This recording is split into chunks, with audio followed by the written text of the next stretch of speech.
I'm PrabinManBaidia, and I'm going to present on the computational simulation of pn-Junction bulk silicon. And as an introduction, I would say that silicon is the king of electronics. It is used in every electronic materials that we use in these days. And for this use, silicon is used as intrinsic part n-doped, p-doped, and pn-doped for different various applications. The research area that is ongoing on the silicon is for electronics, solar cells, sensors, etc. And since there is so much research going on, and computational research of silicon is an interesting topic, and for the research for this simulation, the Cohn-Sam equation is used for the purpose. It gives us various different properties such as total density of electrons, absorptions, and other such properties. So I would like to describe about the bulk silicon. Here we can see that in intrinsic silicon there is the Fermi level is in between the band gap. In p-dope, the Fermi level is at the valence band, and in n-dope it is at the conduction band, near the conduction band. When the silicon is doped, it introduces tail states at these near the conduction band and valence band. So when they are conjoined together, we expect some tail states in between the band gap. So the band gap, when they are p-n doped, it's really very small, and we expect dope states, tail states in this band gap. So for the simulation, I've used 284 silicon atoms.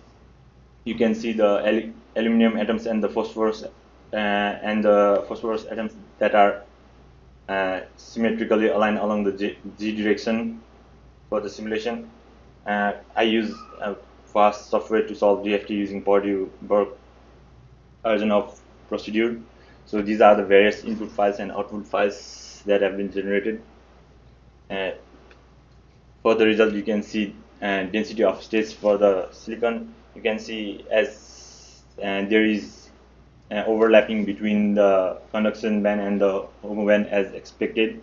And this is the absorption spectra. You can see that the peak is around 2.7 electron volt for 300 Kelvin. These are the resulting charge density for my simulation. You can see the HOMO charge density between aluminum ions and silicon atoms, and for LUMO localized between phosphorus and silicon atoms. You can see from the figure that charge is distributed in the vicinity of doping ions and the silicon atoms rather than at the doping itself. And this is the movie for my or simulation for 288 atoms, and this is I did for smaller simulation. You can see in this figure that at the surface the silicon are really reactive, while at the core they do not react much. So for my conclusion, I'd say that tail states are introduced in the band gap due to doping.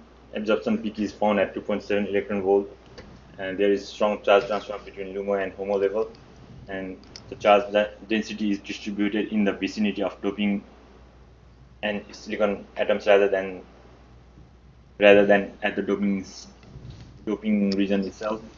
And the surface relaxation at the surface of silicon suggests its reactive nature. And these are my references, and I would like to thank Dr. Kilin for his utmost help in this project, high performance cluster of UST colleagues, and my friend Sushila Adhikari. Thank you.